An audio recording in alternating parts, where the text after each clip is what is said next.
একবার জীবনে নবীর স্ত্রীরা 9 জনে নবীজির কাছে বলছে, আমাদের খাদ্য খাবারের একটু কষ্ট হয়, আপনি যে অতিরিক্ত যুদ্ধের যে সম্পদ পান সেখান থেকে আমগো বরাদ্দ মাঝে মধ্যে গনিমতের মাল পাইলে একটু বাড়াইয়া দিলে হয় না। এই কথাটা একবার জীবনে বলছে রাসূলুল্লাহ সাল্লাল্লাহু আলাইহি ওয়াসাল্লামের স্ত্রীরা 9 জন। আল্লাহর নবী সাল্লাল্লাহু আলাইহি ওয়াসাল্লাম সেদিন এশার নামাজ পড়ে আর ঘরে যায় নাই। মনটা কষ্ট পাইছে, হায় আমার বিবিরা দুনিয়া চাইলো আমার ঘরে থাইকা, আমার বিবি হইয়া ওরা দুনিয়া চাইলো।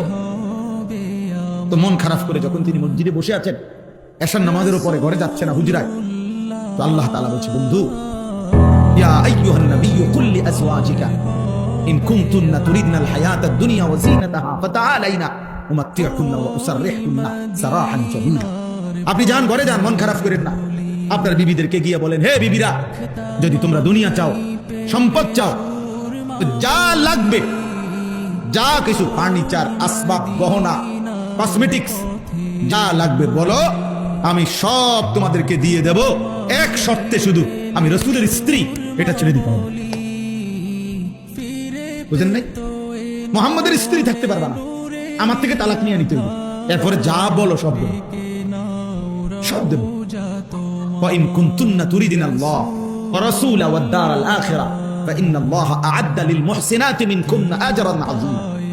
আর যদি আল্লাহকে চাও, রাসূলকে চাও, আখিরাতকে চাও, তো এখন নিয়মিত নেক আমল করতে হবে, মুহসিনাত হইতে হবে, মানে নেককার নারী হইতে হবে। তাহলে আমি আল্লাহ ওয়াদা দিলাম, সর্বশ্রেষ্ঠ বিনিময় জান্নাত দিয়ে দেব। সিদ্ধান্ত নাও, দুনিয়া চাইলে রাসূল ছেড়ে দাও, আল্লাহ রাসূল আখিরাত চাইলে দুনিয়া ছেড়ে।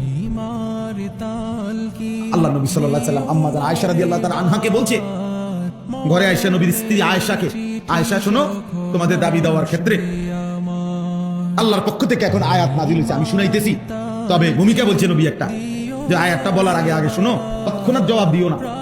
তুমি বাকি 8 জনের লগে মিটিং করো, মাশওয়ারা করো, পরামর্শ করো, প্রয়োজনে তোমরা তোমাদের বাড়িতে যাও, যাইয়া তোমাদের আব্বা মা, ওই ছেলে ওই দিকে জায়গা আছে তো বাবা, ওই দেখো ওই দরজাটা দিয়ে ঢোকো, তুমি আও বাপ, এদের ঢুকে শোনো কতক্ষণ। তো দেখেন নবীজি ভূমিকা কয় যে তোমার আব্বা মার লগে দরকার হলে গিয়া কি করো, বুঝ কইরো, পরামর্শ কইরো, তোমরা মিটিং করো। তো এরপর উত্তর দিলে চলবে, নগদ উত্তর দিও না। আয়েশা রাদিয়াল্লাহু তাআলা আনহা বুঝছে ঘটনা ভালো না, উনি আর বুঝুন তো আবুজার বুঝাই লাইছে লক্ষণ ভালো না, যেমনি বুঝাইতে আছে। তো বলতেছে, ইয়া রাসূলুল্লাহ, কারে কারে জিগামু এটা পরে, আগে আয়াত বলেন, মানে আল্লাহ কি নাজিল করছে এটা না আগে কইবেন, পরামর্শ তো কার লগে করবেন সেটা আমি বুঝুন, আপনি আগে বলেন কি ঘটনা, কি আয়াত না কইবেন আগে।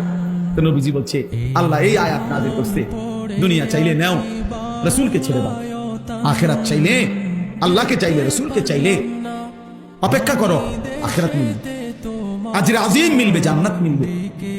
আম্মা জান আয়েশা রাদিয়াল্লাহু তাআলা আনহা বলেন, আল্লাহর কসম ইয়া রাসূলুল্লাহ, কাউকে জিজ্ঞেস করতে হবে না, বাকিদের লোক পরামর্শের দরকার নাই, মা বাবার পরামর্শ দরকার নাই।